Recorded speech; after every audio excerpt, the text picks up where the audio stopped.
Kribi, ville balnéaire d'une beauté inégalable.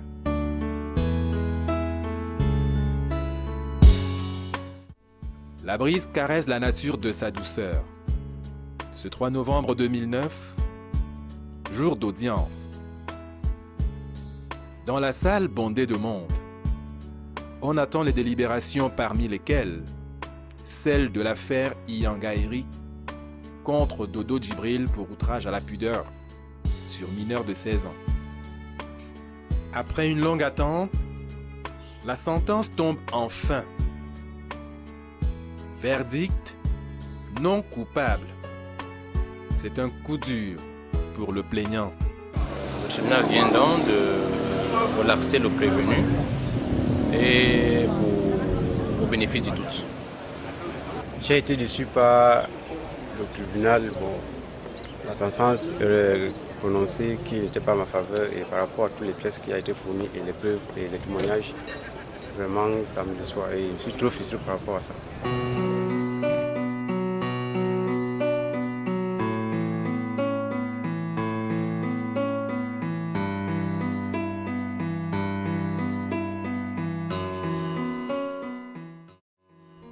Quartier Wanié à Kribi. Ici, il y a quelques années, vivait une famille dans cette modeste maison. Tout se passait assez bien pour elle, jusqu'à ce 1er mai 2006, où tout bascula. Un après-midi, que ma petite soeur m'appelle au téléphone de venir à la maison. Dès que j'arrive à la maison, c'est là où elle me dit que Dodo a violé ma fille de 3 ans.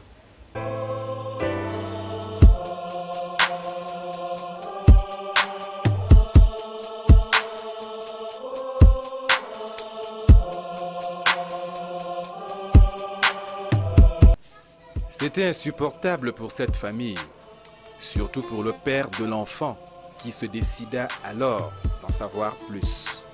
Tellement bouleversé que j'étais, j'ai pris l'enfant et l'ai mené à l'hôpital. À l'hôpital de district de Kribi ce jour-là, l'enfant est accueilli par un médecin qui va immédiatement l'examiner.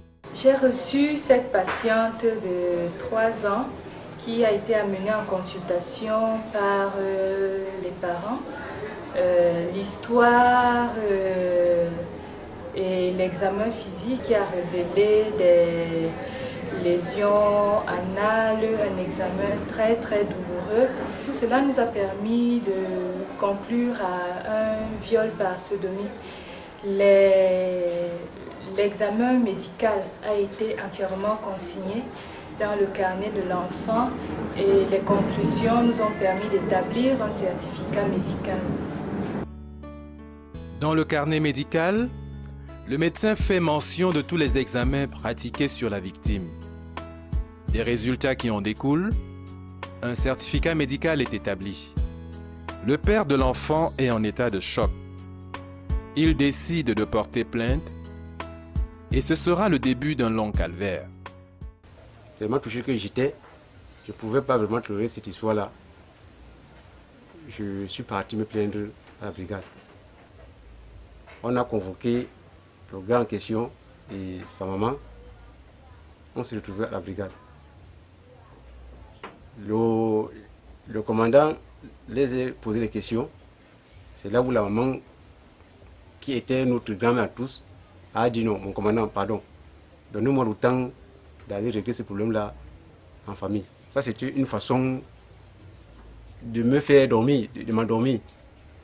Alors, arrivé à la maison, elle n'a plus rien fait. Même fait une assise quelconque, zéro.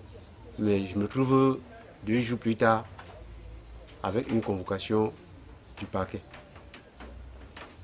Arrivé chez le procureur, c'est là où on me fait lire sa plainte. Que j'ai accusé son fils d'avoir violé ma fille. J'ai diffamé le nom de son fils et beaucoup de choses. Oh, c'est là où j'ai pris donc tous les éléments que j'avais, toutes les preuves, et j'ai raconté au procureur ce qui était.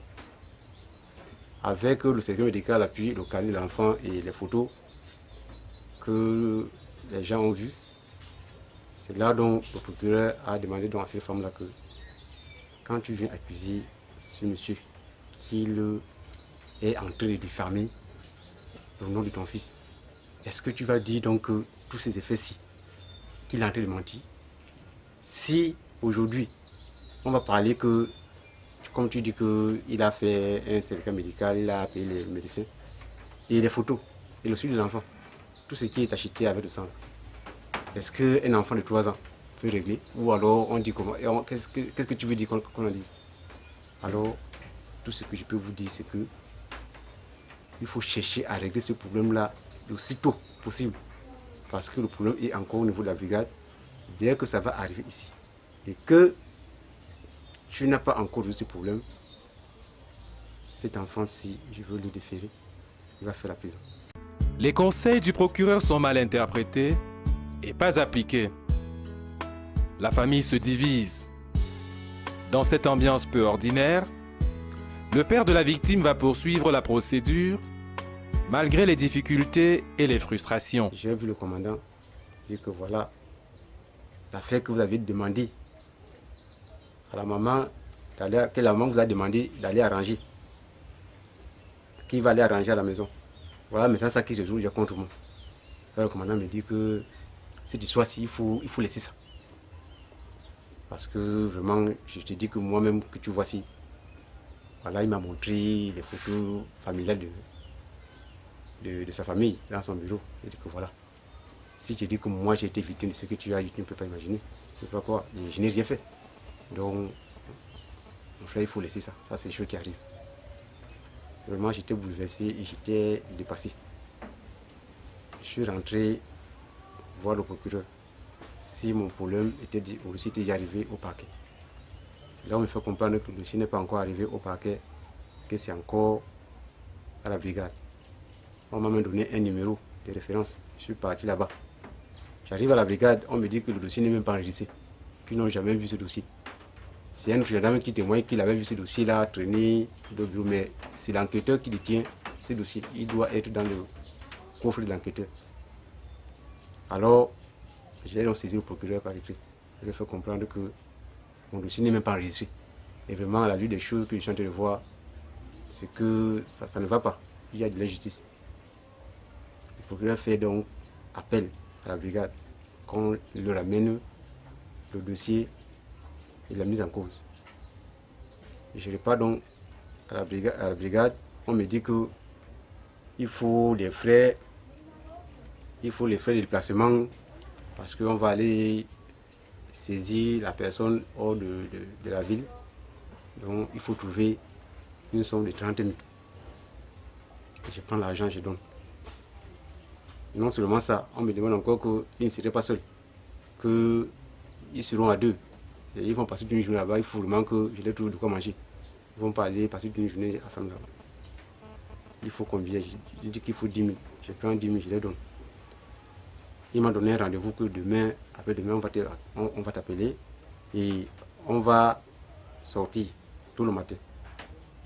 J'attends l'appel, il m'appelle. 2 jours plus tard, je l'appelle, je m'en vais à la brigade. Il me dit non, tu vas patienter, vraiment, j'étais tout pris. Successivement, il m'a fait des rendez-vous, plusieurs rendez-vous qui n'avaient jamais mouru. Pour finir, il a commencé à me menacer.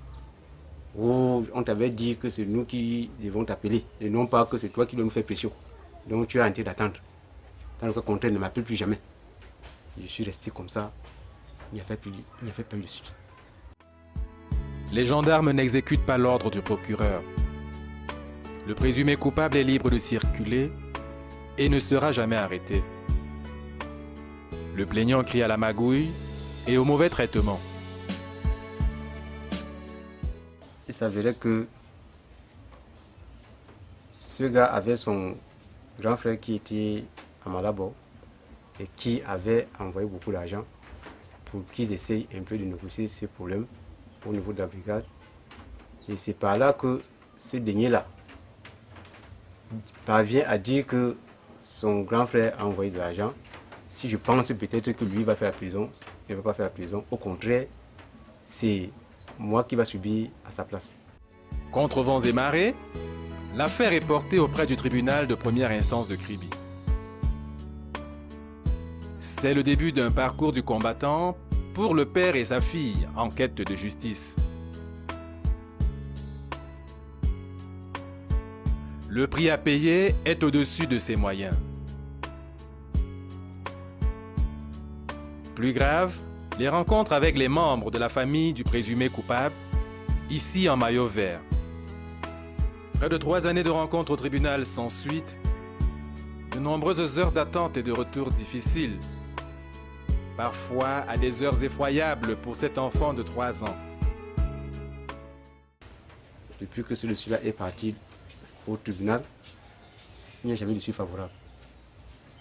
Chaque jour, renvoi, chaque jour, renvoi, chaque jour, renvoi. Aujourd'hui, nous sommes déjà à plus d'1 an et demi de renvoi. Les renvois n'ont pas les mêmes causes. Oh, il faut les assesseurs. Oh, il faut ceci. Mais jamais le débat n'a jamais été ouvert. L'une des causes majeures de la démarche inhabituelle dans cette affaire, l'absence des accesseurs. Le nouveau code de procédure pénale en son article 709 parle des assesseurs, de leur rôle auprès des juridictions statuant en matière de délinquance juvénile, comme le précise ici le délégué des affaires sociales de Kribi. En réalité, un assesseur peut être compris comme toute personne de l'un ou de l'autre sexe qui assiste un magistrat ou une personne chargée de juger sur une affaire. La loi dispose que dans le cas où ces 2 assesseurs, lorsqu'il a remarqué leur absence, un procès verbal évidemment est dressé.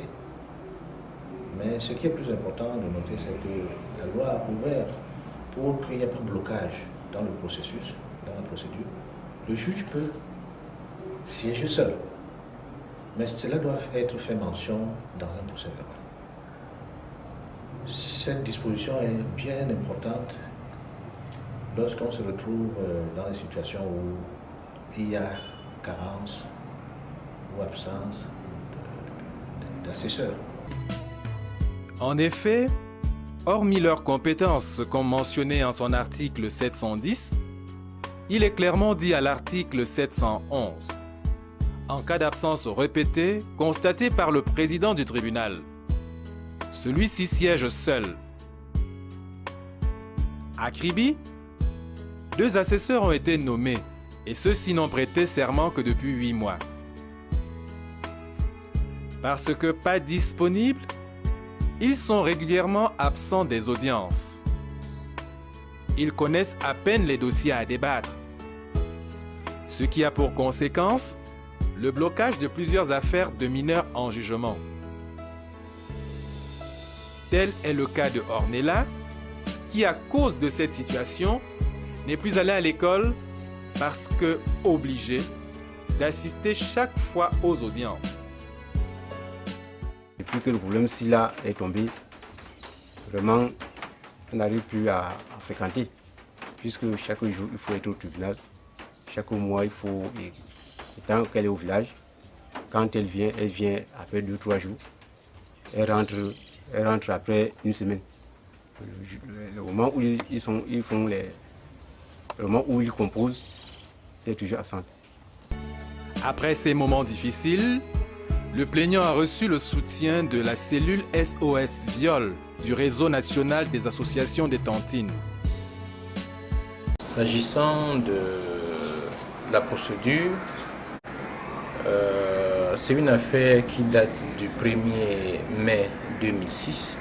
Le père de la victime étant âgé de 3 ans seulement, le père de la victime qui a déposé plainte à l'époque n'avait pas toujours de suite de cette plainte. Je pense que cette victime a contacté les responsables du RONATA et du GTZ qui sont donc venus en appui pour l'aider à trouver une solution à la procédure judiciaire. Donc, la prévention qui est retenue contre le prévenu, c'est bien l'atteinte à la pudeur sur une mineure de 16 ans. Les faits, à mon sens, à mon avis, sont constants. Je trouve dans le dossier de procédure un carnet médical, un certificat médico-légal, des auditions des témoins au niveau de l'enquête préliminaire, c'est-à-dire au niveau de la gendarmerie. Et par ailleurs, le père de la victime, sans moyens financiers, avait contacté un mandataire de justice, c'est-à-dire une personne non avocat, qui malheureusement n'a pas pu faire le travail qui devait être fait pour faire avancer la procédure. Donc une fois contacté, je me suis rendu à Kribi, j'ai contacté le procureur de la République, j'ai contacté le président du tribunal et le service du greffe pour que les convocations partent effectivement en direction des assesseurs, pour que enfin qu'ils se présentent et que l'audience se tienne régulièrement. Les éléments versés au dossier ne facilitent pas la plaidoirie de l'avocat. La procédure s'est enlisée tout simplement à cause de l'absence des assesseurs à cette audience de délinquants juvéniles. Je dois déplorer le contenu du certificat médico-légal. En effet, ce certificat médico-légal a été rédigé par un médecin et le contenu n'est pas tout à fait en notre faveur parce qu'il est biaisé. Je constate que le certificat médico-légal n'est pas fait dans les normes, n'est pas rassurant, ne certifie pas ce qu'il doit certifier, ce qu'il doit attester. Par ailleurs, je suis également désolé que des témoins ne puissent pas venir aux audiences pour déposer et aider la justice à mieux se rendre. Dans le quartier, plusieurs personnes sont au courant de cette affaire. Parmi ceux-ci, quelques-uns sont motivés à témoigner, à apporter leur contribution pour que justice soit rendue. Mais au fil du temps, certains parmi eux se sentant menacés vont capituler. Une situation malencontreuse et périlleuse dans laquelle va se retrouver le plaignant.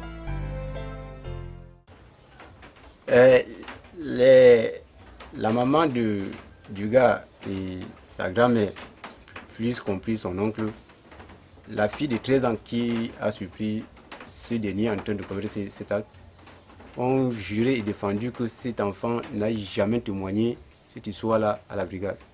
J'ai eu à faire des convocations pour elle, même au niveau du parquet, elle ne s'est jamais présentée. Alors, même l'entourage, les témoins qui étaient ces jours-là, qui voulaient vraiment parler cette histoire-là en franchise, ont été aussi intimidés par la famille, soit disant que c'est un problème qui les concerne. Bon, s'ils vont parler de ça, ça va les inculper. Et c'est chacun qui prenait son corps pour ne pas avoir de problème. Et tout le monde est parti comme ça sans toutefois vouloir encore témoigner. 2 témoins sont décédés de manière tragique. À en croire le père de la victime. Il y a aussi des témoins qui ont eu à témoigner, qui ont voulu vraiment que l'affaire soit claire. Comme ma soeur qui gardait ma fille, elle est morte 6 mois plus tard. Il y avait aussi le voisin qui était là, le voisin plus proche, qui était là, qui était aussi témoin. Lui aussi, 1 an plus tard, il est mort. Donc plus l'affaire met long au tribunal, plus les gens ne font que mourir. Et je ne sais pas par quelle manière. Sûrement que ces gens-là meurent de manière mystique. Parce que je ne peux pas comprendre que constamment un problème ne finit pas. De 2, les gens ne font que mourir. Le témoin capital, la petite fille de 13 ans, est heureusement encore vivante. Dans le cadre de ce documentaire, nous l'avons rencontrée et malgré les menaces, elle a accepté d'apporter sa contribution. Une lumière dans cette affaire. L'histoire s'est déroulée il y a 3 ans. J'avais 13 ans. J'étais à la cuisine avec ma grand-mère. Dodo était au salon avec l'enfant. L'enfant s'est mis à pleurer. Ma grand-mère m'a demandé que j'aille regarder ce qui se passe au salon. Je suis partie, j'ai trouvé Dodo. La porte de la chambre était fermée, j'ai cogné, Dodo a ouvert la porte. On est sorti à pleurer, il a demandé que Dodo c'est quoi. Il m'a dit rien. Quand je regarde Dodo, j'ai vu le sexe de Dodo se voyait un peu. Je demande à Dodo qu'est-ce qui s'est passé, pourquoi on est la pleure. Il ne me répond pas. J'ai pris Ornella, Ornella a dit qu'elle veut chier. Elle a chié. Dodo l'a essuyé les fesses, après on a vu le sang, j'ai regardé si Ornella était blessée. J'ai vu la blessure était sur la nuque de l'enfant. Puis quand sa mère est venue, j'ai dit ce qui s'était passé à sa mère et à ma grand-mère. La marque de l'enfant m'avait demandé ce qui s'était passé avec l'enfant. J'ai dit que j'ai trouvé l'enfant en train de pleurer à la chambre. Et je lui ai dit que l'enfant a chié, on l'a essuyé les fesses. Et c'est Dodo qui a essuyé. Elle m'a demandé à la personne qui a essuyé les fesses. J'ai dit que c'est Dodo. Et elle a dit que quoi Dodo essuie les fesses. Elle me dit que le problème là va seulement partir à la gendarmerie et que moi je serai témoin. Mais ma grand-mère a dit que je ne serai jamais témoin puisque les témoins partent aussi en prison. Depuis ce temps, je me prenais pour une victime puisque l'enfant avait la nuque blessée et je ne savais que dire le jour du témoignage. Mais ma grand-mère ne faisait qu'insister que je ne vais pas témoigner puisque j'avais peur de témoigner parce que j'avais aussi peur. J'avais peur de témoigner parce que je risquais d'aller en prison.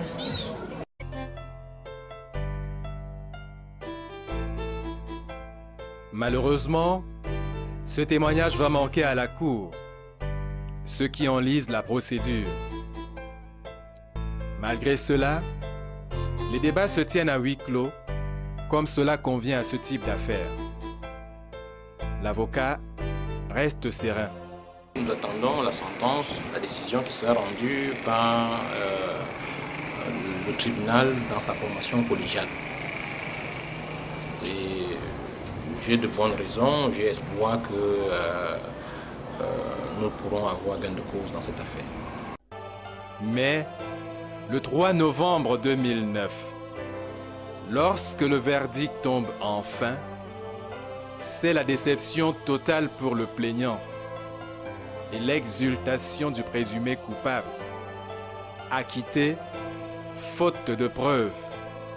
Et pourtant, quelle leçon peut-on tirer de cette affaire? L'incompétence du tribunal? Le manque de preuves? L'application difficile de la loi? Une preuve capitale mal comprise ou mal élaborée? Une mauvaise exploitation des éléments tangibles comme la comparaison des ADN? Toujours est-il que cette affaire a fait une victime innocente qui ne demande qu'à grandir normalement comme bien d'autres enfants.